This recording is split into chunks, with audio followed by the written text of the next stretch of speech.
What does baseball legend Joe Jackson, black vaudeville, and Coney Island all have in common? They were all sources of entertainment for early 20th century Americans looking to enjoy their evening after a long day of work. No matter the decade, we all want sources of entertainment and to be entertained in general. So, in this series, I want to take a look at the pop culture of the decades and highlight moments that captured the historical zeitgeist. I feel as though examining what was fun back then lessens the disconnection between generations, and it makes sense of what we have in the present day. So today, we'll take a look at the early 1900s, specifically 1900 to 1920. I'm doing a 20-year span because I couldn't find too much information on each decade by itself, from 1900 to 1910 by itself, and then from 1910 to 1920. So I just decided to kind of push it both into one video. The rest of the videos will be focused on just one decade at a time. So America found itself in a very interesting period culturally with the turn of the 20th century. There were a lot of technical and mechanical advancements that were made during the Civil War, which boosted America into becoming an international power. The term pop culture had not yet been coined, but the significance was already there. From 1900 to 1909, America had not quite fully embraced modernism. The elite preferred to stick with the romantic idealism of the past, so they felt that paintings and art and music, literature, were the highest forms of human achievement. However, American art had advanced dramatically and was finally comparable to European standards, making the new modern era pretty fun and exciting to embrace. There was also an economic boom in the late 19th century, which meant more spending for more leisurely activities. Hollywood was becoming the more popular location to film movies, making New Jersey, where prior to Hollywood most of the films were made, a relic of the past in film history. At the turn of the century, movies were roughly 5 to 10 minutes long. About a decade later, movies were now 90 minutes long. The concept of movie stars and celebrities was also born during this era. Producers had begun identifying actors and actresses that played in their movies, so they were no longer these unidentified people, which led to popular actors receiving star treatment. Actors were gaining celebrity and wealth by the minute. By the year 1910, there were roughly 10,000 movie theaters all around the country, with movies being the nation's most popular form of commercial entertainment. Amusement parks, penny arcades, dance halls, any other sort of commercial amusement-like area flourished during this time. Younger crowds were attracted to amusement parks like Coney Island. During this time, also, baseball games doubled in attendance. Something to note is that pastimes were typically gendered and segregated by class and race. For the working class, leisure activities were typically rooted in ethnic communities equipped with their own churches, saloons, etc., etc.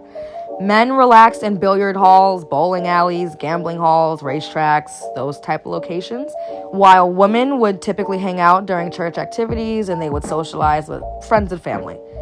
Celebratory parades and country fairs were also really fun outdoor activities, and world's fairs and athletic clubs were a part of the common pastime. Obviously, segregation was still very, very much alive. While activities were becoming less segregated by gender and class as the years went on, people started mixing and whatnot, race was still very much at the forefront. Black people had to find or create their own vices for entertainment. Black entertainers were limited to playing in bars, brothels, venues of, quote, low reputation. So let's talk about 3 major concepts that were at its peak in black pop culture in the earliest 20th century. I want to talk about ragtime, black vaudeville, and the Harlem Renaissance. So, ragtime was a pre-war dance craze that was born out of the locations of low reputations that black performers were forced to play at. It was created by Irene and Vernon Castle while they were on a honeymoon in Paris in 1911. Important performers in the genre included Ernest Hogan, Eubie Blake, and Scott Joplin. Scott Joplin's sheet music for his song Maple Leaf Rag was the first to sell 1 million copies. When rags was slowed down and the horns were added to the music, that became the foundation for a new genre that we all know today: jazz. Black vaudeville typically consisted of 10 to 15 individual unrelated acts featuring magicians, acrobats, comedians, trained animals, jugglers, dancers, singers. Oh my goodness, there was a whole bunch of stuff happening. In the 1910s specifically, the Griffin sisters were the hottest vaudeville act. Both sisters danced and sang. Emma, who was the older sister, had the punchlines, while Mabel, the younger sister, set the punchlines up. They performed on their own terms for black audiences, and they wrote most of their own material and sang lyrics. Okay, the Harlem Renaissance. I'm so excited to talk about the Harlem Renaissance. This era, if you haven't heard of it yet, it's so monumental and influential. It's still studied and talked about today, so please hop on. So just to give you a little tiny brief idea of what the Harlem Renaissance was. So from 1910 to 1920, there was this great migration. Large numbers of black Americans migrated from the South to the North. And by 1920, roughly 300,000 from the South had moved up North. Harlem being a really popular destination, one of the most popular destinations for those that were migrating. Led by leaders like W.E.B. Du Bois and Langston Hughes, this was the golden age for black American artists, writers, musicians. Oh my gosh, the legacy of Harlem Renaissance is widely studied and praised today. Honestly, the Harlem Renaissance is its own video, like completely by itself, because there's so many layers to unpack and just how monumental it was. But that's just a brief little snapshot of what it was. Okay, so even though, again, the term pop culture was not coined yet, they still had it. They just didn't have a name for it yet. So let's talk about what was popular at the time, what they were listening to, what they were reading. The Rosary by Florence Barclay was the #1 bestseller. Saturday Evening Post, Cosmopolitan, and American Magazine were the most popular magazines for these 2 decades. Remember, we're covering 1900 to 1920. As mentioned earlier, vaudeville was still very popular despite the rise in movies. People still wanted to see a good vaudeville act. The movie Queen Elizabeth was the first for-real film allowing movie makers to tell longer stories. It really set the precedent for longer movies. Gertie the Dinosaur, an animated silent film featuring a female dinosaur, was released and considered the forerunner to modern films, including the extremely popular Steamboat Willie. And then Birth of a Nation, the decade's most controversial movie. Oh my goodness grief. This movie was something else. It was banned from so many theaters because it presented the Ku Klux Klan in a pretty favorable depiction, and nobody was a fan of that. It was controversial then, it's controversial today, controversial all around. The Victrola also debuted during this time. The Victor Talking Machine Company slightly tweaked Thomas Edison's phonograph, and they created the Victrola. It was very large, very expensive, and it actually wasn't popular until the 1920s. And I just find that very interesting because I've heard of this, I've seen this. It's such a staple of the past. And I guess when it first debuted, nobody wanted it.